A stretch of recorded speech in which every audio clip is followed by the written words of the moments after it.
नमस्कार बच्चों, आप जब किसी प्रतियोगिता कंपटीशन में भाग लेते हैं और जीतते हैं तो आप बहुत खुश होते हैं, है ना? जी हाँ।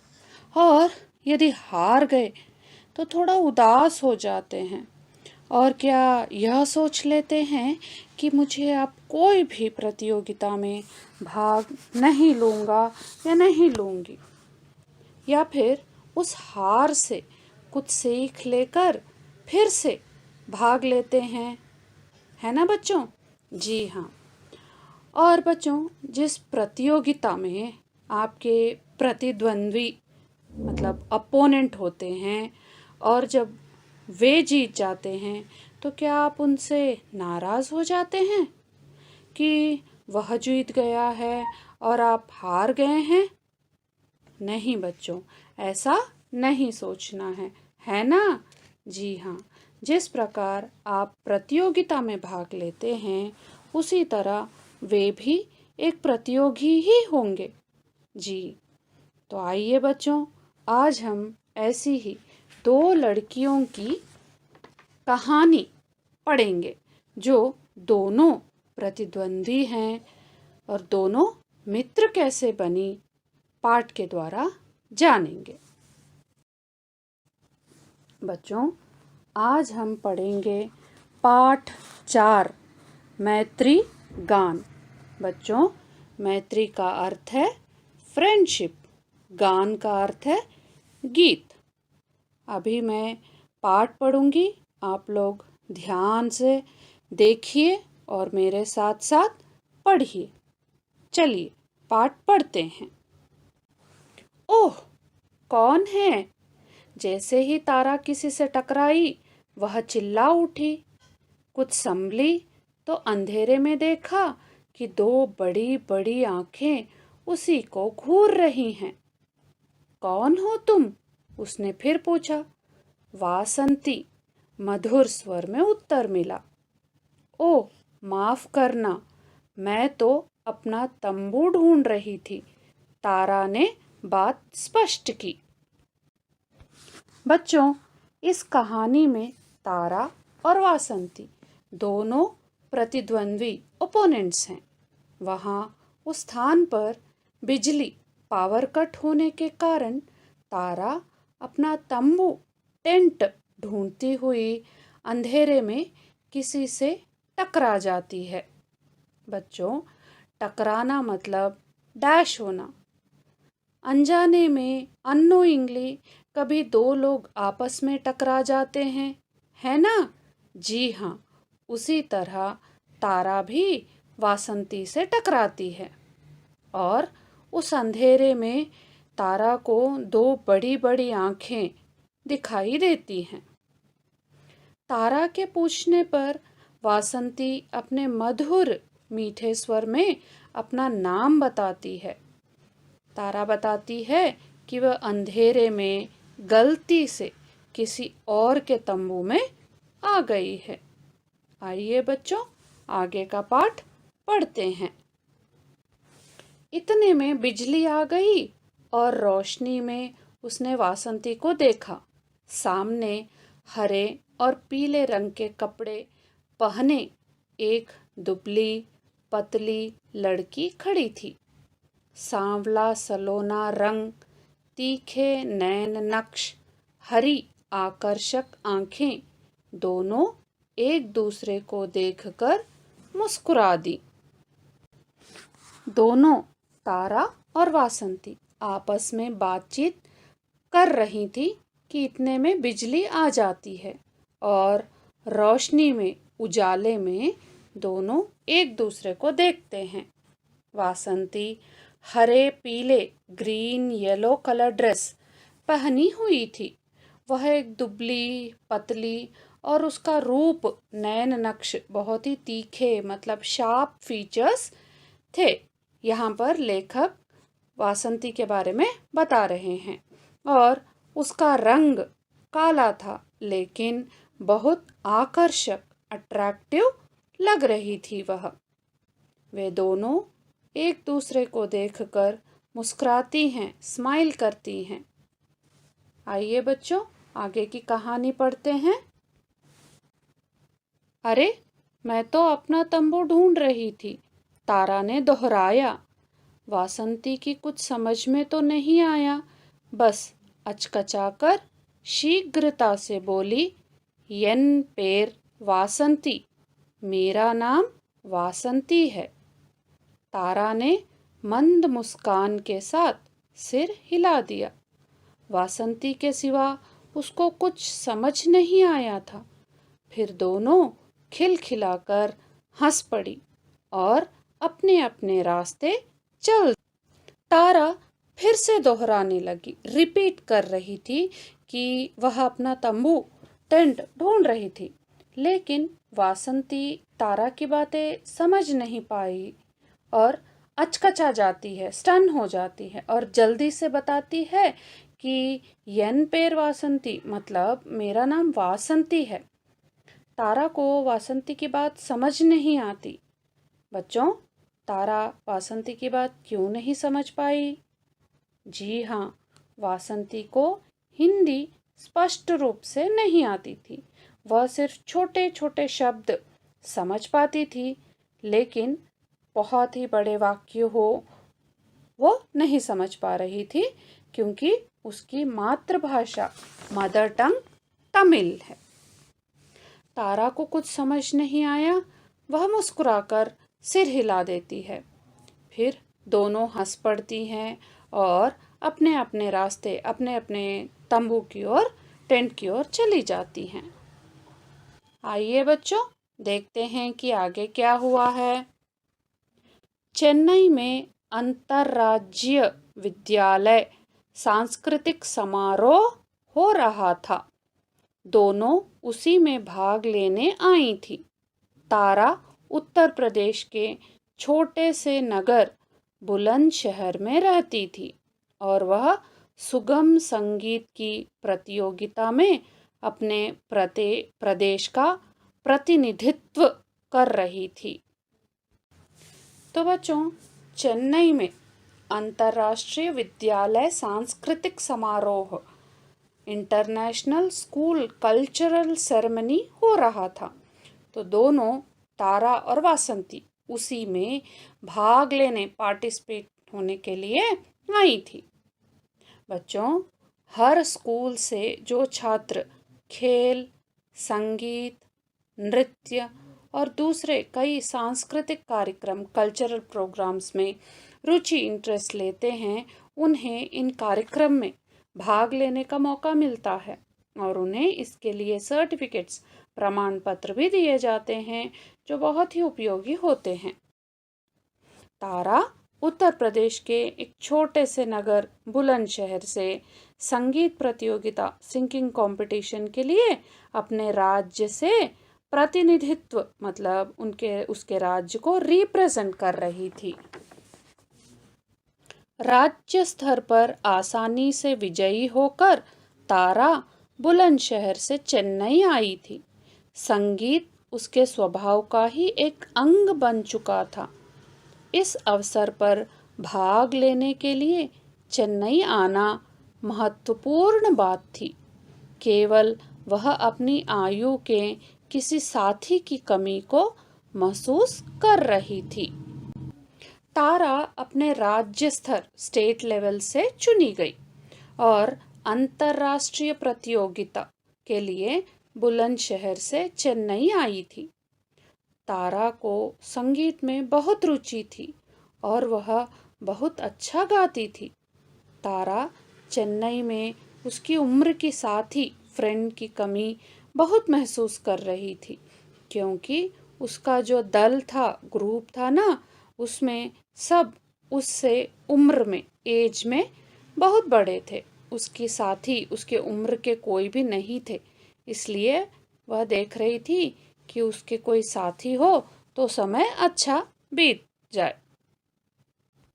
अगले दिन सुगम संगीत का आरंभिक दिन था।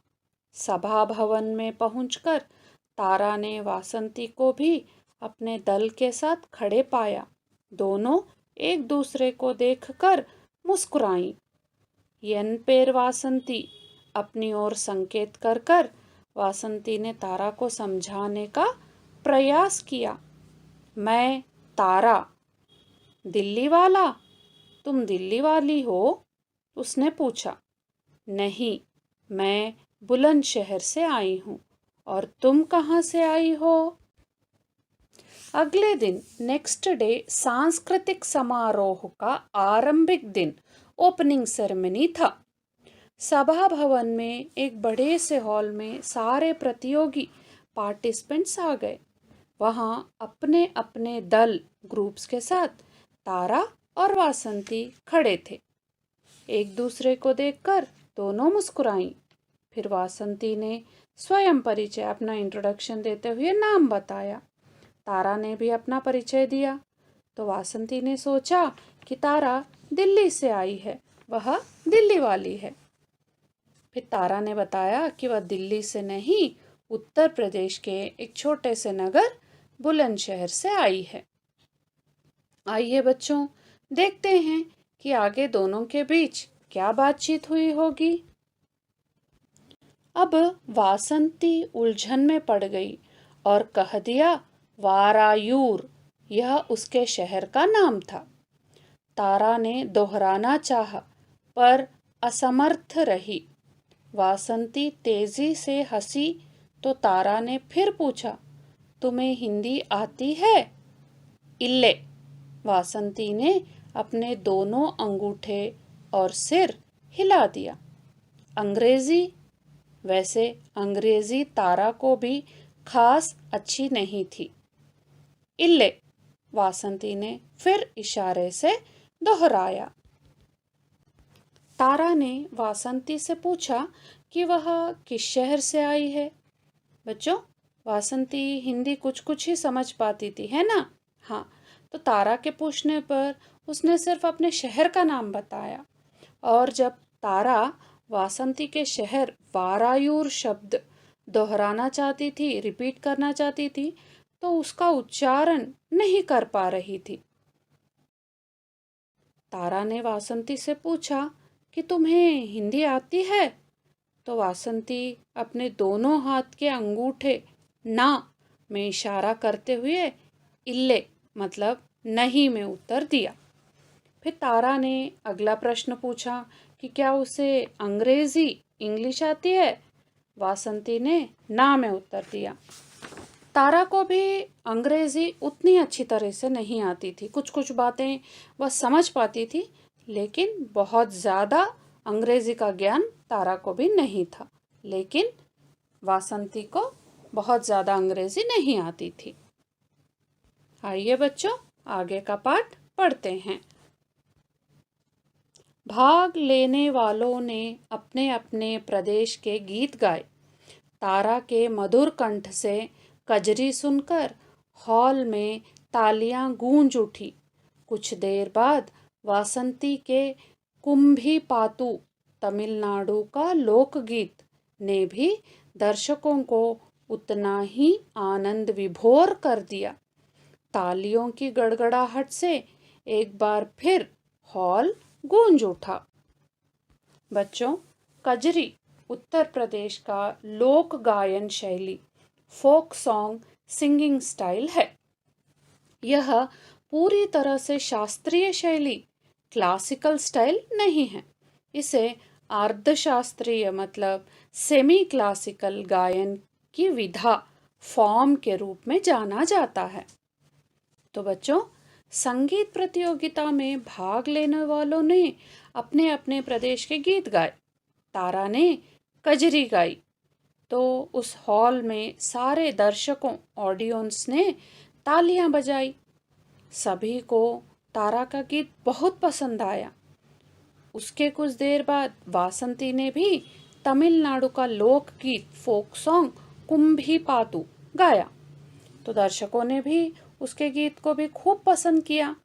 तारा और वासंती की आवाज बहुत मधुर थी। मुकाबला तगड़ा है तारा, मीरा ने तारा को सावधान किया। वह भी शास्त्रीय संगीत प्रतियोगिता में भाग लेने उत्तर प्रदेश से आई थी।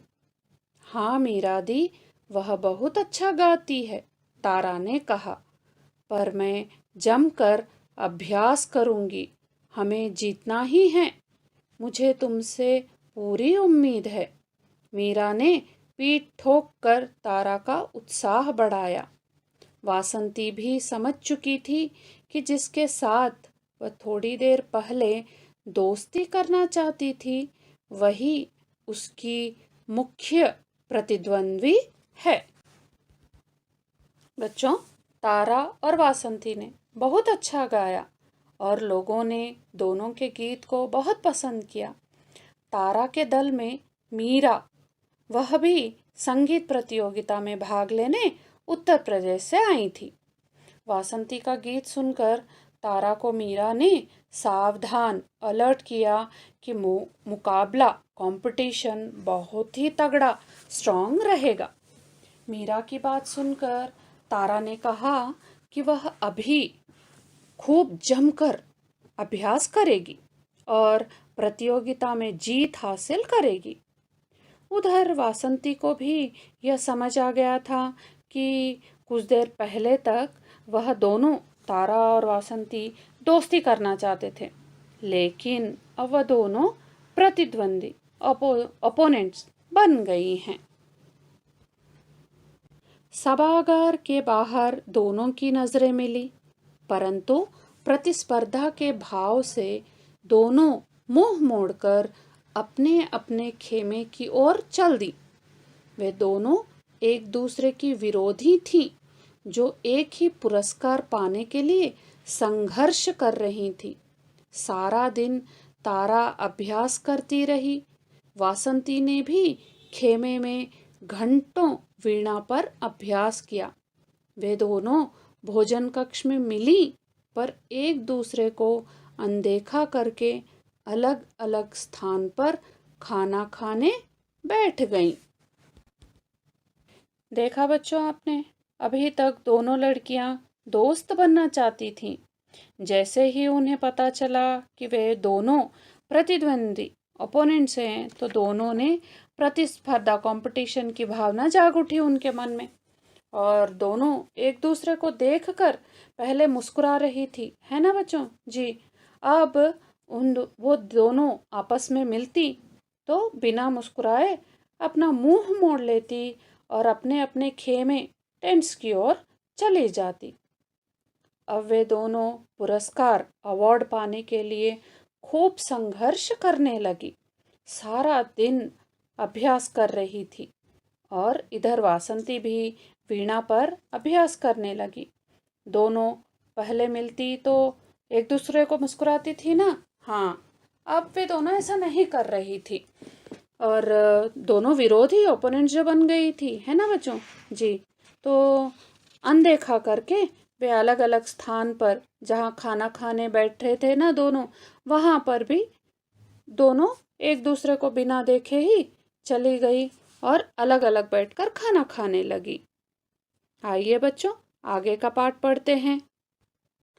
प्रतियोगिता से एक दिन पहले सब महाबलीपुरम घूमने गए। चमचमाता अथाह नीला सागर, चांदनी सी रेत, मंद मंद शीतल समीर, इस मनमोहक दृश्य ने तारा को अगले दिन की प्रतियोगिता की सुध ही भुला दी। मंत्रमुग्ध सी तारा मीरा दी, बहन जी, सभी को पीछे छोड़ विशाल मंदिरों की ओर चल दी। स्वच्छ नीले आकाश के नीचे समुद्र की इठलाती लहरें मंदिर की दीवारों से टकरा रही थीं। धीरे धीरे वह मंदिरों की चोटी को देखते हुए पीछे की ओर हटने लगी।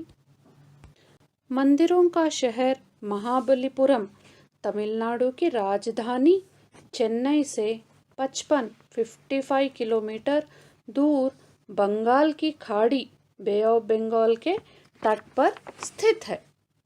इसे महाबलीपुरम का रथ मंदिर भी कहते हैं। प्रारंभ में इस शहर को मामल्लपुरम कहा जाता था।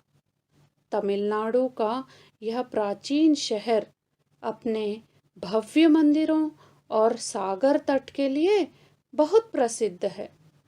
यहाँ पर पत्थरों को काट कर मंदिर बनाया गया है।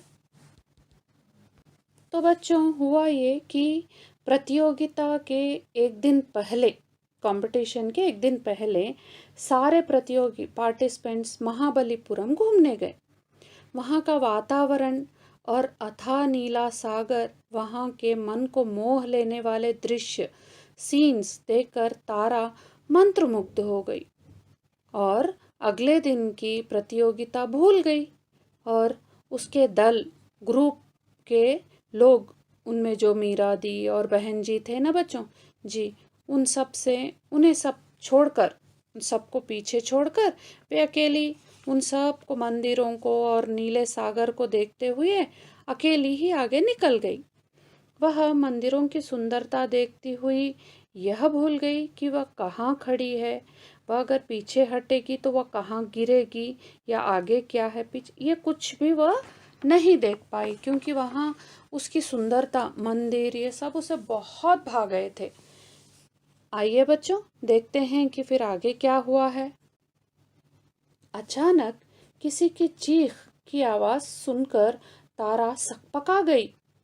लड़खड़ाकर वह गिर पड़ती, इससे पहले ही दो सशक्त बाहों ने उसे थाम लिया। गरजती लहरों की फुहार उसके चेहरे पर पड़ रही थी। जरा संभली तो समझ में आया कि वह समुद्र के बिल्कुल किनारे पर थी। तारा उन दृश्यों को देखकर धीरे धीरे पीछे हट रही थी कि किसी ने जोर से चीखा, स्क्रीम किया। उस चीख को सुनकर तारा डर गई और वो लड़खड़ाकर गिरने ही वाली थी कि किसी ने उसे अपने दोनों हाथों से थाम लिया। जब तारा संभली तो उसने देखा कि वह समुद्र के बिल्कुल किनारे पर पहुंच गई थी। अगर वह और पीछे हटती तो वह सीधा समुद्र ओशन में गिर पड़ती थी। हे भगवान, अगर मैं गिर पड़ती तो? वासंती की बाहों में ही अपने को संयत करती हुई तारा हल्का सा मुस्कुराई। धन्यवाद भी बहुत ही मंद स्वर से निकला उसके मुंह से। वासंती ने आंख मिचकाकर उसे आश्वासन करते हुए सिर हिलाया। इतने में मीरा दी और बहन जी भी भाग कर वहां आ पहुंची। तो बच्चों, तारा को गिरने से किसने बचाया? हाँ, वासंती ने। जब तारा संभली तो उसने वासंती को देखा और सोचने लगी कि अगर मैं गिर पड़ती तो? और तारा ने वासंती को देखकर धीरे से मुस्कुराई और उसे धन्यवाद किया। वासंती ने अपनी आंखें मिचमिचाई, मतलब ब्लिंक किया और तारा का धन्यवाद स्वीकार कर लिया। इतने में वासंती की चीख सुनाई दी और सुनकर, वहाँ की उसकी चीख सुनकर मीरा दी और तारा के दल के जो भी लोग थे वे सारे दौड़कर तारा के पास पहुंच गए। बच्चों, आगे क्या हुआ होगा अगली क्लास में जानेंगे, ठीक है? आइए बच्चों, अब पढ़ते हैं व्याकरण में विलोम शब्द। यहाँ ध्यान दीजिए बच्चों, आपके पाठ्य पुस्तक टेक्स्ट बुक के पेज नंबर 43 पर विलोम शब्द दिए गए हैं। बच्चों, यहाँ जो शब्द आए हैं उस पर ध्यान दीजिए। पहला शब्द है मधुर, इसका विलोम होगा कटु। मधुर, कटु। अगला शब्द है स्पष्ट, इसका विलोम अस्पष्ट। स्पष्ट, अस्पष्ट। अगला शब्द है दुबला, इसका विलोम पतला। दुबला, पतला। अगला शब्द है मंद, इसका विलोम ऑपोजिट होगा तीव्र। मंद, तीव्र। अगला शब्द है आरंभिक, इसका विलोम होगा अंतिम। आरंभिक, अंतिम। अगला शब्द विजय, इसका विलोम पराजय। विजय, पराजय। अगला शब्द देखिए बच्चों, असमर्थ। इसका विलोम होगा समर्थ। असमर्थ, समर्थ। अगला शब्द है गरम। इसका विलोम ठंडा। गरम, ठंडा। अगला शब्द विशाल। इसका विलोम लघु। विशाल, लघु। अगला शब्द निराशा। इसका विलोम आशा। निराशा, आशा। अगला शब्द कृतज्ञ। इसका विलोम कृतघ्न। कृतज्ञ, कृतघ्न। अगला शब्द है उतार। इसका विलोम होगा चढ़ाव। उतार, चढ़ाव। तो बच्चों, आपको जो भी कार्य दिया गया है अपनी अपनी कॉपी में ज़रूर लिखिए और इसका अभ्यास अवश्य कीजिए। आज की हमारी क्लास यहीं समाप्त होती है। शेष अगली क्लास में हम पाठ पढ़ेंगे। आपका दिन शुभ हो और आप सब स्वस्थ रहें। धन्यवाद बच्चों।